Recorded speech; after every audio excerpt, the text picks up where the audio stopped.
بسم اللہ الرحمن الرحیم۔ السلام علیکم ورحمۃ اللہ وبرکاتہ۔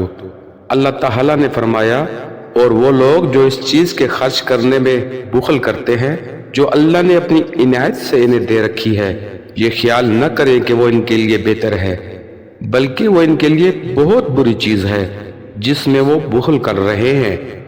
یقیناً قیامت کے دن انہیں اس کے توق ڈالے جائیں گے۔ اور اللہ تعالیٰ نے فرمایا، مشرکین کے لیے وہیل خرابی تباہی ہے جو زکوٰۃ ادا نہیں کرتے۔ اللہ تعالیٰ نے زکوٰۃ ادا نہ کرنے والوں کو مشرکین سے منسوب کیا ہے۔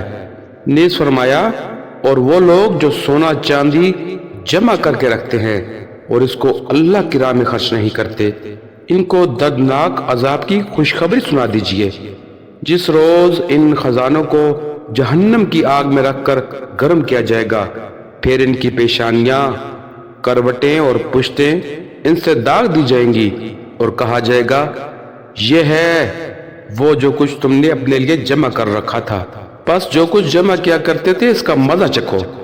رسول اللہ صلی اللہ علیہ وآلہ وسلم سے ثابت ہے کہ آپ صلی اللہ علیہ وآلہ وسلم نے فرمایا، سونے چاندی کا مالک جو اس میں سے اس کا حق زکوٰۃ ادا نہیں کرتا، تو جب قیامت کا دن ہوگا اس کے لیے آگ کی تختیاں پلیٹیں بنائی جائیں گی، انہیں جہنم کی آگ سے تپایا جائے گا، پھر اس سے ان کی پیشانی، اس کے پہلو اور اس کی پشت کو داغ دیا جائے گا۔ جب وہ ٹھنڈی ہونے لگیں گی تو انہیں دوبارہ گرم کیا جائے گا، اور یہ عمل اس دن جس کی مقدار 50,000 سال کے برابر ہوگی، استغفر اللہ، جاری رہے گا، حتیٰ کہ اللہ لوگوں کے مابین فیصلہ فرما دے گا۔ پھر وہ اپنی راہ دیکھے گا، جنت کی طرف یا پھر جہنم کی طرف۔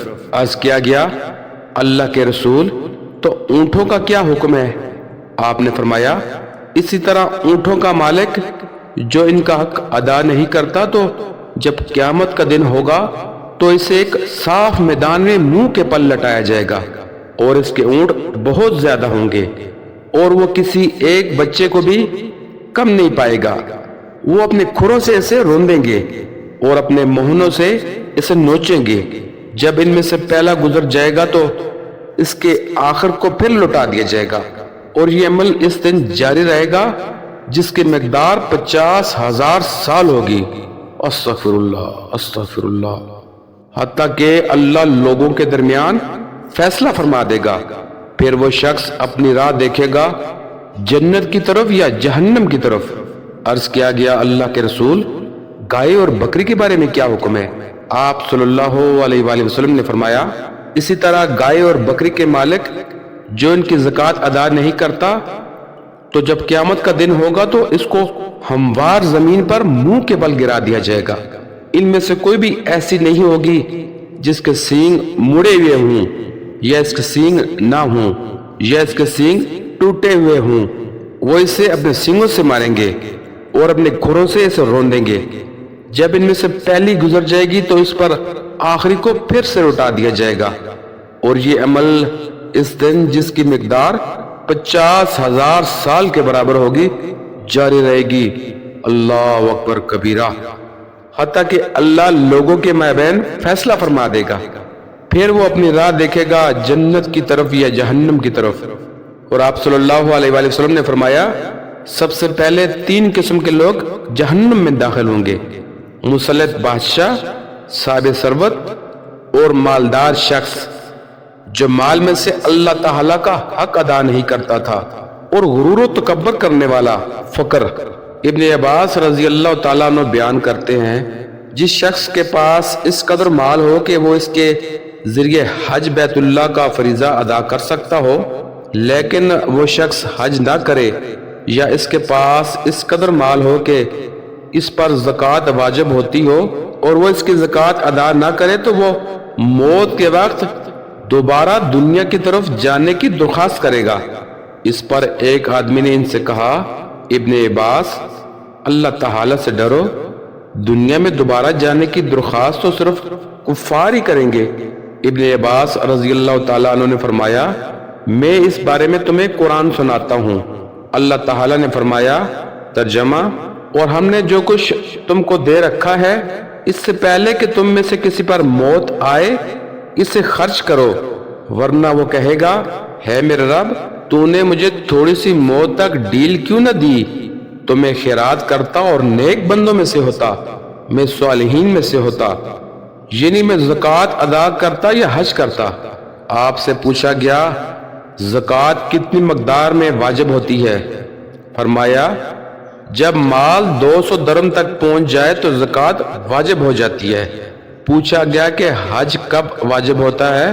تو فرمایا جب زادی راہ اور سواری ہو، مباح زیورات جب استعمال کے لیے بنائے جائیں تو ان پر زکوٰۃ نہیں، لیکن اگر وہ تجارت یا کرائے اور اجرت کے لیے تیار کیے جائیں تو ان پر زکوٰۃ واجب ہے، اور سامان تجارت کی قیمت پر زکوٰۃ واجب ہے۔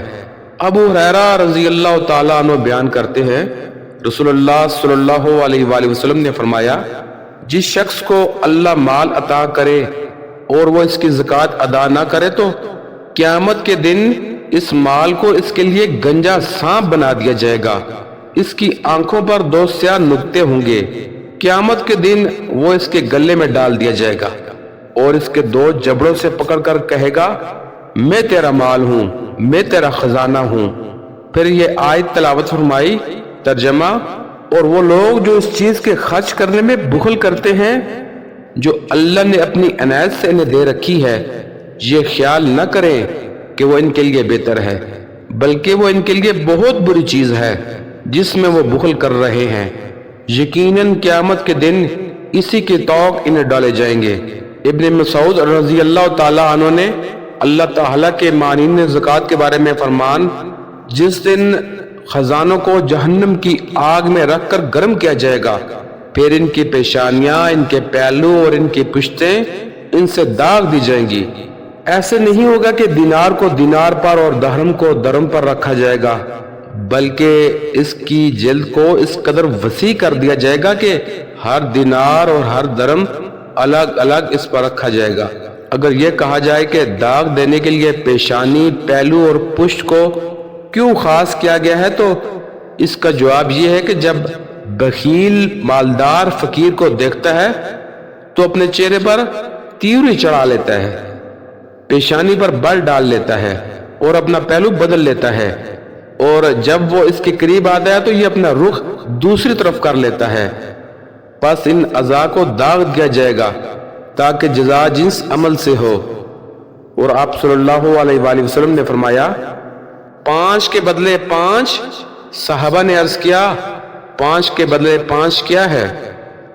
آپ نے فرمایا جب کوئی قوم عہد شکنی کرتی ہے تو اللہ ان کے دشمن کو ان پر مسلط کر دیتا ہے، جب وہ اللہ کی نازل کردہ شریعت کے مطابق فیصلہ نہیں کرتے تو ان میں فقر عام ہو جاتا ہے، جب ان میں بے حیائی عام ہو جاتی ہے تو پھر ان میں موت بھی عام ہو جاتی ہے، جب وہ ناپ تول میں کمی کرتے ہیں تو پھر وہاں نباتات و اناج کا اگنا روک دیا جاتا ہے اور انہیں قحط میں مبتلا کر دیا جاتا ہے، اور جب وہ زکوٰۃ ادا نہیں کرتے تو ان سے بارش کا قطرہ تک روک دیا جاتا ہے۔ محمد بن یوسف فرجابی سے مروی ہے کہ وہ بیان کرتے ہیں میں اپنے چند ساتھیوں کے ساتھ ابو سنان کی زیارت کرنے کے لیے گیا، پس جب ہم اس کے پاس گئے اور وہاں بیٹھ گئے تو انہوں نے کہا کہ اٹھو ہمارے ساتھ ہمارے ایک پڑوسی کی ملاقات کے لیے چلو، اس کا بھائی فوت ہو گیا ہے تاکہ ہم اسے تعزیت کرائیں۔ پس ان کے ساتھ اٹھے اور اس آدمی کے پاس چلے گئے۔ ہم نے اسے اپنے بھائی کی وفات پر بہت زیادہ روتے ہوئے اور جزا کرتے ہوئے پایا، پس ہم اسے اظہار ہمدردی اور تعزیت کرنے اور تسلی کے لیے بیٹھ گئے، لیکن اس نے کوئی تسلی قبول کی نہ تعزیت۔ تو ہم نے کہا کیا تمہیں معلوم نہیں کہ موت ایسی سبیل ہے جس سے بچنا ناممکن ہے؟ اس نے کہا کیوں نہیں، ٹھیک ہے، بلکہ میں تو اس عذاب پر روتا ہوں جس سے صبح و شام میرا بھائی دوچار ہے۔ ہم نے اسے کہا کیا اللہ نے تمہیں غیب پر مطلع کر دیا ہے؟ اس نے کہا نہیں، لیکن بات کچھ اس طرح ہے کہ جب میں نے اسے دفن کر دیا اور اس پر مٹی برابر کر دی اور لوگ واپس آ گئے تو میں اس کی قبر کے پاس بیٹھ گیا، تو اتنے میں قبر سے آواز آنے لگی ہائے تم نے عذاب کی سختیوں کے لیے مجھے اکیلے ہی چھوڑ دیا ہے۔ میں تو نماز پڑھا کرتا تھا، روزے رکھا کرتا تھا۔ اور وہ کہنے لگا، اس کی باتوں نے مجھے رلا دیا۔ پس میں نے اس کا حال جاننے کے لیے اس سے مٹی ہٹائی تو دیکھا کہ قبر میں آگ بھڑک رہی ہے اور اس کی گردن میں آگ کا توق ہے۔ پس شخوت اغوت نے مجھے مجبور کیا اور میں نے اس کی گردن سے طاق اتارنے کے لیے اپنا ہاتھ دراز کیا تو میری انگلیاں اور ہاتھ جل گیا۔ پھر اس نے اپنا ہاتھ نکال کر ہمیں دکھایا تو وہ جل کر سیاہ ہو چکا تھا۔ وہ بیان کرتے ہیں، میں نے دوبارہ اس پر مٹی ڈال دی اور واپس چلا آیا۔ آپ بتاؤ میں اس کے حال پر کیسے نہ رہوں اور اس پر غم نہ کروں؟ ہم نے پوچھا، تمہارا بھائی دنیا میں کیا عمل کیا کرتا تھا؟ اس نے بتایا وہ اپنے مال کی زکوٰۃ ادا نہیں کرتا تھا۔ راوی بیان کرتے ہیں، ہم نے کہا یہ اللہ تعالیٰ کی فرمان کی تصدیق ہے، اور وہ لوگ جو اس چیز کے کرنے میں بخل کرتے ہیں جو اللہ نے اپنی عنایت سے انہیں دے رکھا ہے، یہ خیال کرتے ہیں کہ وہ ان کے لیے بہتر ہے، بلکہ وہ ان کے لیے بہت بری چیز ہے۔ جس مال میں وہ بخل کر رہے ہیں، یقیناً قیامت کے دن اس کے طوق انہیں ڈالے جائیں گے، اور تیرے بھائی کو روز قیامت تک اس کی قبر ہی میں جلد عذاب میں مبتلا کر دیا گیا ہے۔ راوی بیان کرتے ہیں، پھر ہم وہاں سے نکل کر رسول اللہ صلی اللہ علیہ وآلہ وسلم کے صحابی ابو ذر رضی اللہ تعالیٰ عنہ کے پاس آئے اور ہم نے ان سے اس آدمی کا قصہ بیان کیا، اور ہم نے انہیں کہا، یہودی اور نصرانی بھی تو فوت ہوتے ہیں، لیکن ہم ان میں ایسی چیزیں اور واقعات نہیں دیکھتے۔ انہوں نے فرمایا، ان کے بارے میں تو کوئی شک ہی نہیں کہ وہ جہنمی ہیں، لیکن اللہ ایسے واقعات اہل ایمان میں سے تمہیں دکھاتا ہے تاکہ تم عبرت حاصل کرو۔ اللہ تعالیٰ نے فرمایا، پس جو شخص روشن دلائل دیکھ لے گا اس کا اپنا فائدہ ہے، اور جو شخص اندھا رہے گا اس کا اپنا نقصان ہے، اور تیرا رب بندے پر ظلم نہیں کرتا۔